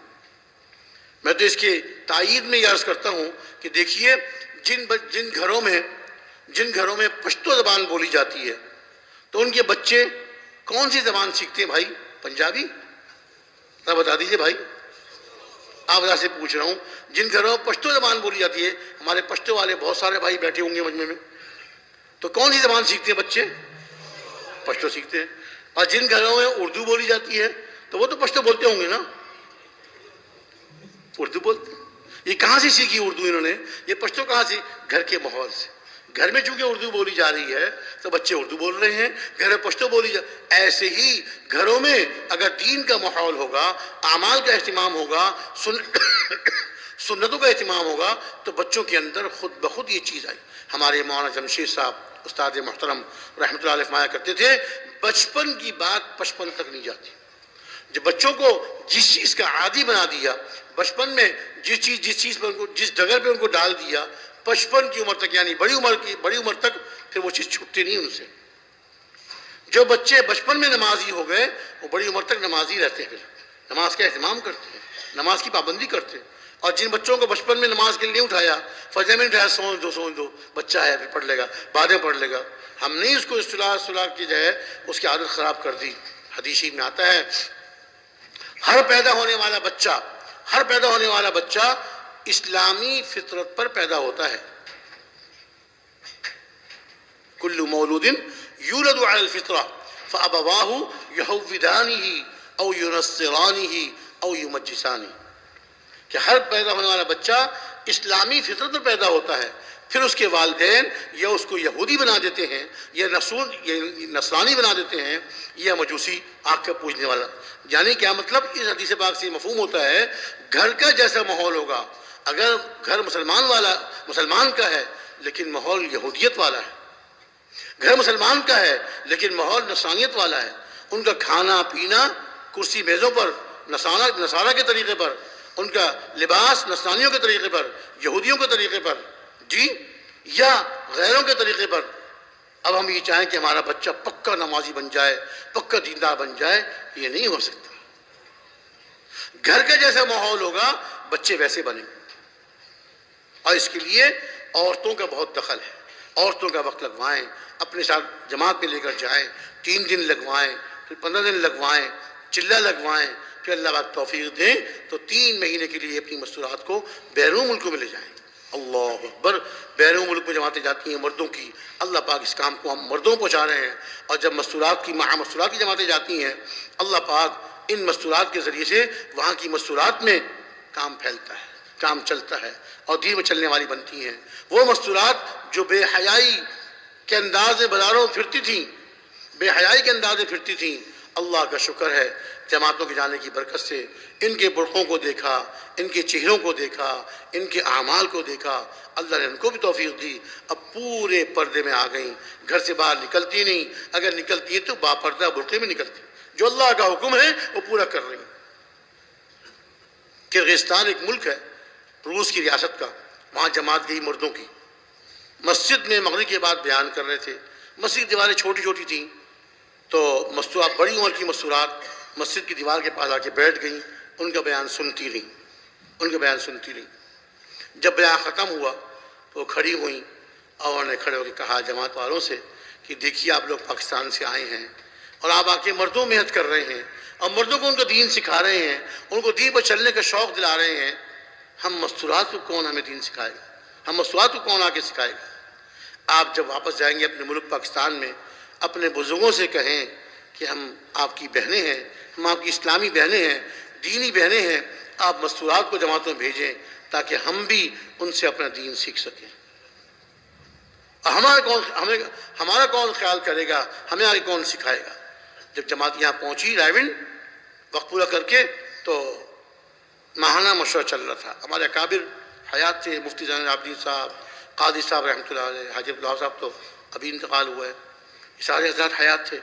جب مشورے میں آئی کاغذائی سنائی اس جماعت نے اور پھر آخر میں ان مستورات کا پیغام پہنچایا کہ انہوں نے کہا ہم آپ کی اسلامی دینی بہنیں ہیں، ہمیں کون دین سکھائے گا؟ ایک عرصے دراز سے ہم کفر کی سختیاں ہم جھیلتے رہے، مشقتیں برداشت کرتے رہے، کلمہ پڑھنا جرم تھا، نماز پڑھنا جرم تھا، اب اللہ نے ہمیں کچھ موقع دیا ہے، ہمیں کون سکھائے گا؟ حضرات کی گردنیں جھک گئیں اور ان کی آنکھوں سے آنسو بہنے لگے اور فرمایا کہ یہ ہماری بہنیں سچ کہتی ہیں، ہم ان کی فکر نہیں کریں گے تو کون کرے گا؟ ہم ان کی فکر نہیں کریں گے، ان کے دین کی، ان کے اعمال کی کون فکر کرے گا؟ ابھی جماعت بناؤ۔ وہیں بیٹھے بیٹھے جماعت بنائی اور اسی مجلس میں جماعت تیار ہو گئی۔ فرمایا اس جماعت میں جو پہلی جماعت میں گئے تھے ان میں سے بھی ایک ساتھی اپنی اہلیہ کے ساتھ اس جماعت میں جائیں، وہ بھی تیار ہو گئے الحمدللہ، اور وہ ساتھی تیار ہوئے جن کو وہاں کی مقامی زبان بھی آتی تھی اور زبان سیکھ لی تھی انہوں نے۔ وہ جماعت گئی مستورات کی اور نہ معلوم کتنی مستورات نے اپنی غلط زندگی سے توبہ کی اور دین پر چلنے کا عزم کیا اور دین پر چلنا شروع کر دیا، اور گھروں میں الحمدللہ اعمال دعوت شروع ہو گئے، تعلیم ہونے لگی، بچوں کی دین کے مطابق تربیت کرنے لگیں، اپنے بچوں کو مدرسوں میں داخل کرایا کہ ہمارے بچے حافظ بن جائیں، عالم بن جائیں، اور خود پردے میں آ گئیں، ان کے مرد جو ہے وہ دین پر چلنے والے بن گئے۔ ایک جماعت کے جانے سے اللہ پاک کتنے لوگوں کی زندگیاں بدل دیتے، کتنے لوگوں کی زندگیاں بدل دیتے۔ اللہ تعالیٰ نے ایک عظیم محنت ہمیں عطا فرمائی ہے، ایک عظیم محنت عطا فرمائی ہے، اللہ تعالیٰ ہم سب کو اس کی قدر کرنے کی توفیق عطا فرمائے، اور اس محنت کو اس کے تقاضوں کے اوپر ہمیں چلنے کی اور اصولوں کے ساتھ چلنے کی ہمیں توفیق عطا فرمائے۔ پوری دنیا میں اس کام کو لے کر اللہ تعالیٰ ہم سب کو جانے کی توفیق عطا فرمائے۔ ماشاءاللہ مجمع بیٹھا ہوا ہے، سب ارادہ کریں، خود بھی انشاءاللہ اللہ کے راستے میں ساری زندگی لگائیں گے، اس کام کو اپنی زندگی کا مقصد بنا کے کریں گے اور اپنی مستورات کا وقت بھی لگوائیں گے، اور ان کو بھی جس طرح امہات المومنین رضی اللہ تعالی عنہن اجمعین حضور کے ساتھ آپ کی محنت میں پوری شریک تھیں، اس طرح ہم بھی اپنے مستورات کو، اپنی بچیوں کو اپنے دین میں اور دین کی محنت میں ان کو شریک کریں گے، تاکہ وہ بھی اللہ کی نگاہ میں عزت والی بن جائیں، اللہ کی نگاہ ان پر رحمت والی اور پیار والی اللہ کی نگاہ ان پر پڑے، ہم مردوں پر بھی اور مستورات پر بھی۔ دیکھیے اللہ پاک کا کسی سے رشتہ نہیں ہے، لم یلد ولم یولد، نہ اللہ کا کوئی بیٹا، نہ اللہ خود کسی کے بیٹے، اللہ کے تو اعمال ہیں، اعمال جو پورے دین پر چلے گا اللہ تعالیٰ کی طرف سے پوری مددیں اس کے ساتھ ہوں گی، اللہ کی طرف سے رحمتیں نازل ہوں گی، برکتیں نازل ہوں گی، اور دین سے زندگی جتنی دور ہوتی چلی جائے گی اور دین پر چلنے میں جتنی کمی آئے گی اتنا اللہ پاک کی طرف سے رحمتوں کے دروازے بند ہوتے چلے جائیں گے، برکتوں کے دروازے بند ہوتے چلے جائیں گے۔ حضرت ابو ہریرہ رضی اللہ تعالیٰ عنہ ارشاد فرماتے ہیں کہ میں حضور کی خدمت میں حاضر ہوا،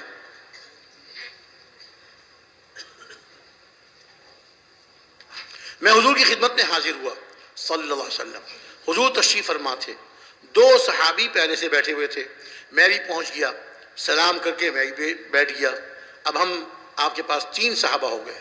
حضور کے سامنے ایک پلیٹ رکھی ہوئی تھی جس میں 7 دانے کھجور کے تھے, صرف 7 دانے, اور صحابہ ہم 3 بیٹھے ہوئے تھے. حضور اقدس صلی اللہ علیہ وسلم نے ارشاد فرمایا بسم اللہ پڑھو کھاؤ. فرماتے ہیں کہ ہم تینوں نے بسم اللہ پڑھی, اللہ کا نام لیا, کھجوریں کھانی شروع کر دی. کھجوریں کھاتے جا رہے ہیں, کھجوریں ختم نہیں ہو رہی. جب ہم تینوں کا خوب پیٹ بھر گیا اور کھجور کھاتے ہوئے کھجور گھٹلی دوسرے ہاتھ کی مٹھی میں رکھتے رہے. کھجور اٹھائی, کھائی, گھٹلی یہاں رکھ لی. جب پیٹ بھر گیا ایک صحابی نے اپنی مٹھی کھولی, گھٹلیاں گنی تو ان کے ہاتھ میں 50 گھٹلیاں تھیں. دوسرے صحابی نے مٹھی کھولی اور اس میں گھٹلیوں کو گنا, ان کے ہاتھ میں بھی 50 گھٹلیاں. حضرت ابو ہریرہ رضی اللہ عنہ فرماتے ہیں کہ میں نے اپنے ہاتھ کی مٹھی کھولی اور اپنے ہاتھ کی گھٹلیاں گنی تو میرے ہاتھ میں 54 گھٹلیاں تھیں. 50 اور 50 100 اور 54 154 کھجوریں ہم تینوں نے کھا لی اور پلیٹ میں 7 دانے کھجور کے ویسے کے ویسے رکھے ہوئے تھے. جب دین پر چلنے والے بنیں گے اور دین کی محنت کرنے والے بنیں گے اللہ رب العزت کے سے رحمتوں کے برکتوں کے دروازے کھلیں گے, اللہ کی رحمتیں نازل ہوں گی, برکتیں نازل ہوں گی. ایک مرتبہ حضرت ابو ہریرہ رضی اللہ عنہ مسجد نبوی میں حاضر ہوئے. حضور اقدس صلی اللہ علیہ وسلم صحابہ کے ساتھ مل کر ثرید نوش فرما تھے. یہ معمول تھا کہ صبح کو ثرید بنایا کرتے تھے, پھر چاش کے وقت حضور بھی اور صحابہ مل کر اس پیالے میں سے ثرید کھایا کرتے. پیالہ بہت بڑا تھا, 6 آدمی مل کے اٹھایا کرتے تھے اس کو, اتنا بڑا پیالہ, اس میں ثرید بناتے تھے. فرماتے ہیں کہ میں حاضر ہوا, حضور بھی اور صحابہ بھی ثرید نوش فرما رہے تھے. جگہ تھی نہیں بیٹھنے کی, کسی نے مجھے بلایا نہیں, میں کھڑا رہا. اتنے میں سب کھا کے فارغ ہو گئے, پیالہ خالی ہو گیا اور پیالہ اٹھا لیا گیا. اب حضور کی نگاہ مجھ پر پڑی, ارے ابو ہریرہ تم نے کچھ نہیں کھایا؟ یا رسول اللہ جگہ تھی نہیں بیٹھنے کی, مجھے کسی نے بلایا نہیں. اچھا لاؤ بھائی پیالہ واپس لاؤ. پیالہ منگوایا واپس آپ نے, پیالہ خالی تھا, لیکن جو پیالے کی درزیں تھیں, جو پیالے جو جوڑ ہوتے ہیں نا جی, جوڑ ہوتا ہے جیسے دیوار کا دروازے کا, اس میں ایک درز سی ہوتی ہے, جو اس کی درزیں تھیں اس میں سے آپ نے تنکے سے تھوڑا تھوڑا جمع کیا, جو کھانا اس میں لگا رہ گیا تھا. مشکل سے ایک لقمہ بنا, مشکل سے ایک لقمہ. آپ نے وہ لقمہ ہاتھ میں لیا, ارشاد فرمایا لو ابو ہریرہ بسم اللہ پڑھو کھاؤ. فرماتے ہیں کہ حضور کے ہاتھ نے وہ نوالا اور میں نے بسم اللہ پڑھ کے جو کھانا شروع کیا, کھا رہا ہوں, وہ نوالا ختم نہیں ہو رہا, میرا پیٹ بھر گیا, نوالا ختم نہیں ہوا. اب اللہ پاک برکت کیسے دیں گے یہ ہمیں نہیں معلوم, یہ فیصلے اللہ کے ہیں, یہ فیصلے اللہ کے ہیں. ہمیں تو وہ زندگی اپنانی ہے, ہمیں وہ زندگی خوشگوار زندگی, اخلاق والی زندگی, اعمال والی زندگی, اللہ کی رضا والی زندگی اپنانی ہے. پھر دیکھیے اللہ کی مددیں کیسے آتی ہیں. مسلمان تو اللہ اکبر, کیا اللہ ان کو آسان زندگی دی ہے. آج ہم دین پر نہ چل کر اپنے پاؤں پہ خود کلہاڑی مار رہے ہیں, اپنا نقصان خود کر رہے ہیں, اپنا نقصان خود کر رہے ہیں. اگر ہم دین پر چلنے والے بن جائیں, اعمال کرنے والے بن جائیں, اپنی ایمان یقین کے بنانے میں محنت کریں, اپنی نماز کے بنانے میں محنت کریں, اپنے اوپر ہی محنت کریں, اپنی مستورات پر ہی محنت کریں. دیکھیے میں درخواست کرتا ہوں آپ سے, آپ سب نیت تو کر لیں کہ انشاءاللہ اپنی مستورات کو بھی اپنے ساتھ دین کے اعمال میں اور دین کی محنت میں شریک کریں گے. کیوں بھائی نیت ہے آپ سب کی, ہاتھ اٹھائیں کون کون تیار ہیں. سب کی نیت ہے نا انشاءاللہ. جنہوں نے وقت لگوایا ہے, کم لگا ہے, ان کا اور لگوائیں, اور جنہوں نے بالکل ہی لگوایا بھائی وہ توبہ کریں, اللہ پاک سے معافی مانگے. یہ میری ذمہ داری تھی, میں نے اپنی اہلیہ کا وقت نہیں لگوایا, اپنی بیٹی کا وقت نہیں لگوایا, اپنی والدہ کا, اپنی بہن کا وقت نہیں لگوایا. اللہ سے معافی مانگے اور اب ان کا وقت لگوائیں انشاءاللہ. دیکھیے آپ خود دیکھیں گے آپ کے گھر کی فضا کیسے بدلے گی. اور گھر میں اعمال دعوت شروع کریں. جیسے یہ درخواست کی جاتی ہے کہ اپنی مسجدوں میں اعمال شروع کریں, ہماری مسجدوں میں اعمال دعوت شروع ہو جائیں, ہماری مسجدیں اعمال سے آباد ہو جائیں, ہماری مسجدوں میں ایسا ماحول ہو کہ سخت سے سخت کافر بھی ہماری مسجد میں اعمال میں آ جائے تو وہ اللہ تعالیٰ اس کو ہدایت دے دے اور وہ اسلام لائے بغیر نہ جائے۔ ایک کافر تھے حضرت ثمامہ بن اسال، بڑے سخت دشمن تھے اسلام کے، بڑے سخت دشمن۔ کئی صحابہ کو انہوں نے پکڑا اور بہت بے دردی سے ان کو شہید کیا۔ حضور نے اعلان کر دیا تھا جس کو ثمامہ جہاں مل جائے قتل کر دے اس کو۔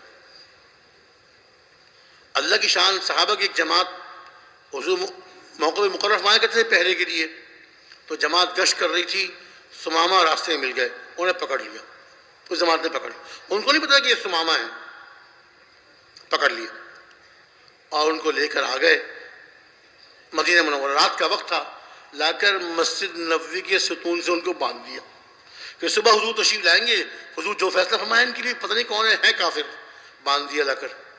اب ثمامہ حضور مسجد نبوی کے ستون سے بندھے ہوئے ہیں اور صحابہ کے سارے اعمال دیکھ رہے ہیں، اپنے قبیلے کے سردار تھے۔ صبح کو حضور اقدس صلی اللہ علیہ وسلم تشریف لائے، آپ نے پہچان لیا، ارے ثمامہ، ارے تم نے کس کو پکڑا ہے؟ پتہ بھی ہے یہ تو اپنے قبیلے کا سردار ہے۔ آپ ان کے پاس آئے، ثمامہ کیا حال ہے، کیا ارادہ ہے، کیا ارادہ ہے؟ عرض کیا، اے محمد، اگر آپ صلی اللہ علیہ وسلم اگر آپ مجھے قتل کریں گے، ان تقتل ذا دم، اگر آپ مجھے قتل کریں گے ایک خونی کو قتل کریں گے، مطلب ہے کہ میں نے صحابہ کا خون کیا ہے، مسلمانوں کا خون کیا ہے، میں اس کا مستحق ہوں، کہ آپ مجھ سے اس کا بدلہ لیں، ٹھیک ہے، آپ پہ کوئی الزام نہیں ہوگا۔ تقتل ذا دم، دم والے کو قتل کریں گے، میرے اوپر خون ہے، کتنے صحابہ کو میں نے قتل کیا۔ اور وَإِن تُنْعِمْ عَلَىٰ شَاكِرٍ، اگر مجھ پہ احسان فرمائیں گے تو مجھے شکر گزار پائیں گے آپ۔ دو باتیں کی، قتل کریں گے آپ کو حق ہے مجھے قتل کرنے کا، اگر مجھ پہ احسان فرمائیں گے یعنی مجھے چھوڑ دیں گے آپ تو مجھے شکر گزار پائیں گے آپ۔ اور اگر آپ کو مال چاہیے، آپ مجھ سے مال لے کے فدیے میں اور چھوڑنا چاہتے ہیں، مانگیے، جتنا مال کہیں گے آپ کو دیا جائے گا۔ آگے بڑھ گیا اور اپنے گھر والوں کو پیغام بھیجا، دیکھو ثمامہ گرفتار ہو گیا ہے، مسجد نبی کے ستون سے بندھا ہوا ہے، اس کا بہت خیال کرنا، میری اونٹنیوں کا دودھ اس کو لا کے پلاؤ، اس کا اکرام کرو۔ سخت دشمن اسلام، صحابہ کو شہید کیا۔ اب حضور کی اونٹنیوں کا دودھ لایا جا رہا ہے، صبح بھی دودھ پلایا جا رہا ہے، شام کو دودھ پلایا جا رہا ہے۔ دوسرے دن آپ تشریف لائے، پوچھا، اے ثمامہ کیا خیال ہے، کیا ارادہ ہے؟ وہی جواب، لیکن ذرا تھوڑا سا طبیعت میں اب نرمی آ گئی تھی۔ ان تقتل ذا دم وان تنعم علی شاکر۔ تیسرا وہی کہ جتنا مال چاہیے ہو مانگیے، آپ کو دیا جائے گا، مال ملے گا آپ کو۔ آپ پھر خاموش۔ تیسرے دن پھر تشریف لائے، پھر یہ سوال، وہی جواب، لیکن اب آپ نے اندازہ فرما لیا کہ ثمامہ کی طبیعت میں اب وہ بات نہیں رہی پہلے والی۔ حضور تو حضور تھے، اللہ کے نبی تھے، فرمایا ثمامہ کھول دو، اس کو آزاد کر دو، چھوڑ دو اس کو۔ دشمن اسلام، صحابہ تو ماننے والے، آپ کے اشارے پہ جان دینے والے، رسیاں کھول دی، چھوڑ دیا۔ فوراً نکلے مسجد نبی سے، قریب ایک باغ میں گئے، وہاں جا کے غسل کیا، پاک کپڑے پہنے، سیدھے واپس آئے مسجد نبی میں، اشہد ان لا الہ الا اللہ واشہد ان محمدًا عبدہ۔ یعنی مسجد نبی کا ایسا ماحول تھا کہ 3 دن کے اندر اندر وہ سخت دشمن اسلام، آگے میں عرض کرتا ہوں کتنے سخت دشمن تھے، وہ سخت دشمن اسلام جنہوں نے صحابہ کو شہید کیا، بے گناہ صحابہ کو شہید کیا، 3 دن اس ماحول میں رہے، دل پلٹ گیا ان کا، آگے کلمہ پڑھ کے مسلمان ہو گئے۔ پھر عرض کیا کہ یا رسول اللہ، آج سے پہلے مجھے آپ کا چہرہ سب سے زیادہ اس سے بغض تھا، سب سے زیادہ برا لگتا تھا، اب کلمہ پڑھنے کے بعد سب سے زیادہ محبوب چہرہ آپ کا ہے۔ اور کلمہ پڑھنے سے پہلے مجھے آپ کا شہر مدینہ سب سے زیادہ برا لگتا تھا، سب سے زیادہ بغض اس سے تھا، لیکن کلمہ پڑھنے کے بعد اب میرے دل میں سب سے زیادہ محبت اس شہر سے ہوئی۔ یہ حال تھا ان کا کہ سب سے زیادہ بغض والا چہرہ آپ کا لگتا تھا اور سب سے زیادہ بغض والا شہر آپ کا لگتا تھا، اتنے سب دشمن تھے. لیکن مسجد کا ماحول، اس لیے ہمارے حضرات فرماتے ہیں نا کہ اپنی مسجدوں میں اعمال کا ماحول بنائیں. 24 گھنٹے ہماری مسجد اعمال سے آباد ہو، 24 گھنٹے ہماری مسجد اعمال سے آباد.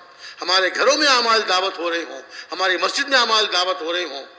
مسجد میں کوئی غلط نیت سے بھی آ جائے، وہ آ کے اعمال کے ماحول میں آ کر اللہ اس کے دل کو پلٹ دے. کیا ایسا نہیں ہو سکتا؟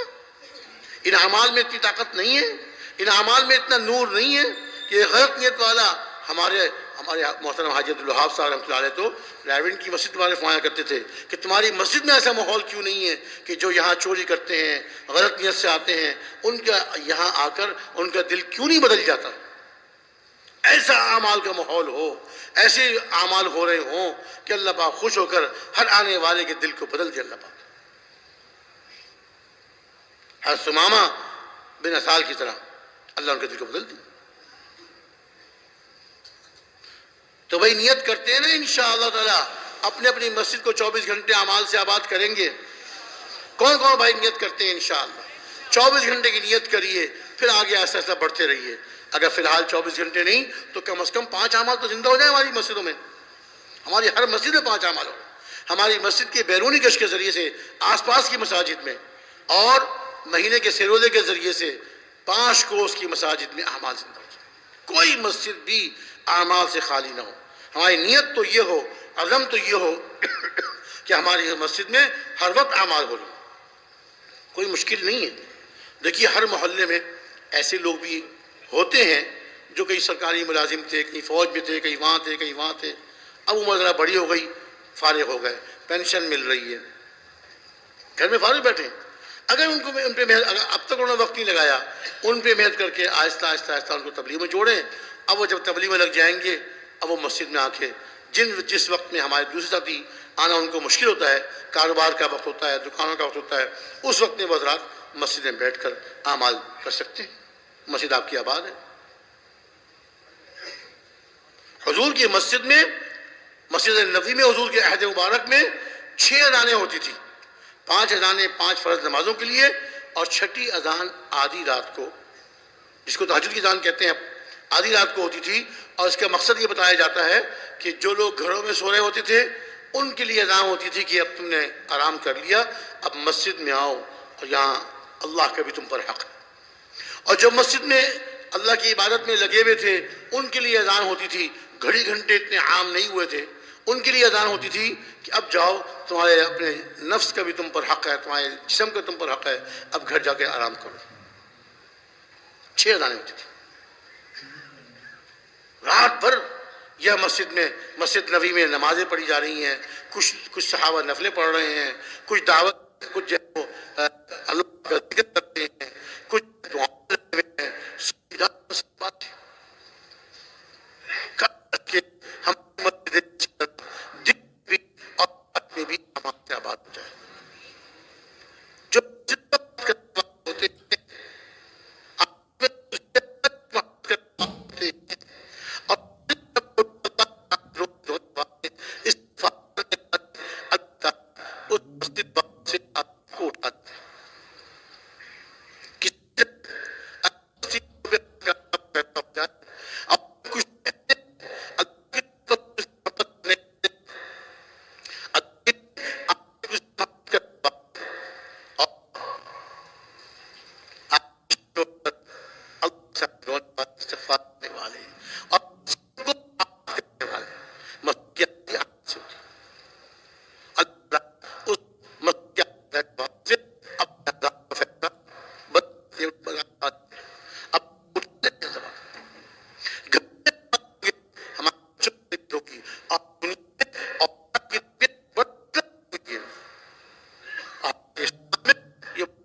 خود کردہ را علاج نیست اپنے کیے ہوئے کا علاج نہیں ہوتا.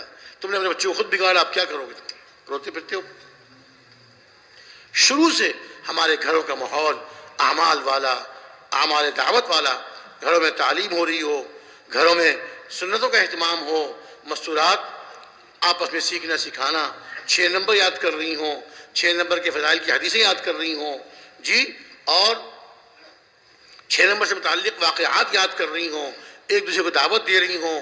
گھر میں کوئی مستورہ آئے ان کو دعوت دیں، خود کہیں پر جائیں، شادی میں کسی اور تقریب میں دعوت کی نیت سے جائیں، وہاں جا کے جیسے موقع ہو دعوت دیں. اور اعمال کا اہتمام ہو، فرض نمازوں کا. مردوں کے لیے تو کیا ہے کہ مسجد میں آ کے با جماعت اللہ پاک توفیق دیں تو پہلی صف میں تکبیر اولیٰ کے اہتمام سے نماز پڑھیں. مستورات اذان ہوتے ہی اول وقت میں نماز پڑھ لیں. مستورات کے لیے افضل یہ نمازوں کا اہتمام. آج کیا ہوتا ہے، ای پڑھ رہی ہوں، ای پڑھ رہی ہوں، ای پڑھتی ہوں، ای پڑھتی ہوں، حتیٰ کہ جب وقت تھوڑا سا رہ جاتا ہے اب جلدی جلدی وضو کیا اور رکوع سجدے کی نماز پوری، ایک سر سے ایک بوجھ اتار دی. جو اللہ سے محبت کا راستہ تھا، اللہ سے تعلق جوڑنے کا راستہ تھا، اس نماز کا ہم نے حال یہ کیا ہوا ہے.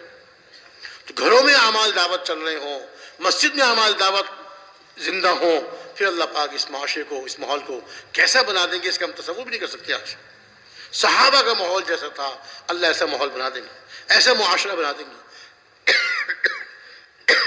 میرے دوستو بزرگوں، یہ ہماری ذمہ داری ہے، ہم سب میں سے ہر ایک کی ذمہ داری ہے. اپنی زندگی بنائیں اور دوسروں کی زندگی بنانے کی محنت کریں. ایک ایک مسلمان کے لیے ہم فکر مند ہوں، ایک ایک مسلمان کا ہم غم کھائیں، پوری امت کا غم کھائیں. بلکہ ہمارے حاجی صاحب رحمۃ اللہ علیہ شاہ فرمایا کرتے تھے کہ قیامت تک آنے والے جتنے انسان ہیں، آخری انسان بھی جو دنیا میں آئے گا قیامت سے پہلے، اس کی بھی ہدایت کی نیت کریں.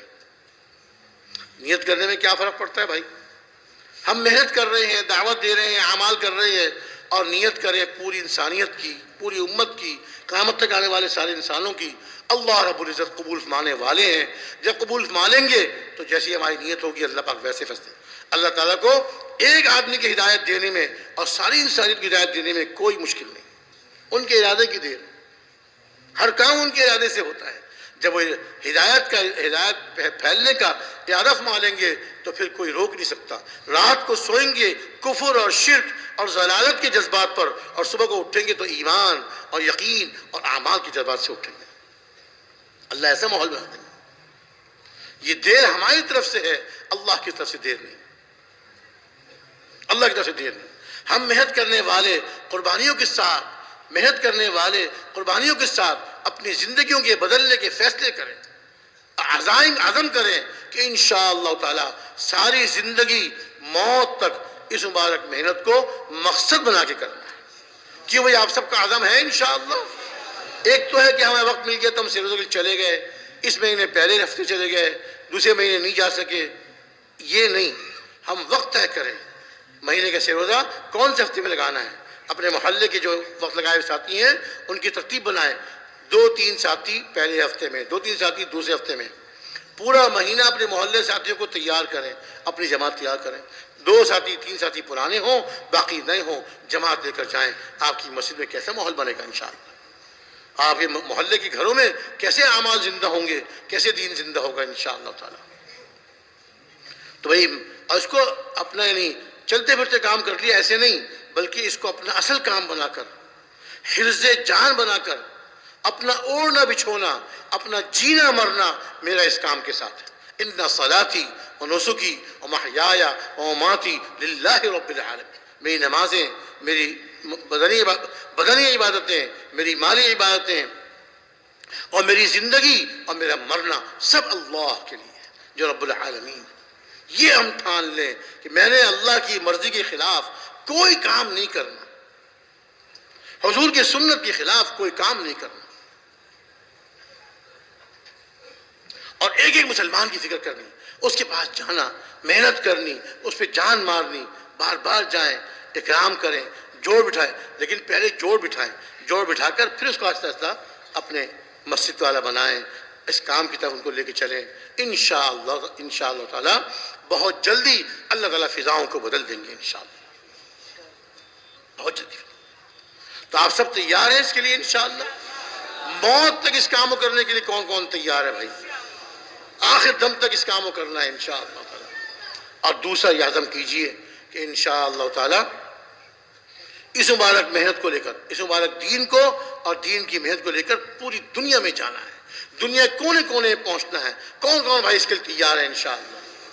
ماشاءاللہ ماشاءاللہ، اللہ تعالیٰ بہت قبول فرمائے۔ اب تو کوئی مسئلہ ہی رہا تشکیل کا، جب پوری زندگی کا فیصلہ کر لیا آپ نے اور پوری دنیا میں جانے کا فیصلہ کر لیا، اب کیا بات ہے؟ اب 3 چلے تو کوئی مسئلہ ہی نہیں۔ اب فرمائے کون کون سے بھائی ہیں جو 3 چلے کے لیے تیار ہیں؟ اب تک 3 چلے نہیں لگ سکے، اپنے مسجدوں کی پوری جماعت نام لکھوائیں، کون کون تیار ہے اس کے لیے؟ ہمارے حالات کو اللہ بدلیں گے، ہماری زندگیوں کو اللہ بدلیں گے، ہم عزم کریں اور محنت کریں۔ ارشاد فرمائیں کون کون سے بھائی تیار ہیں؟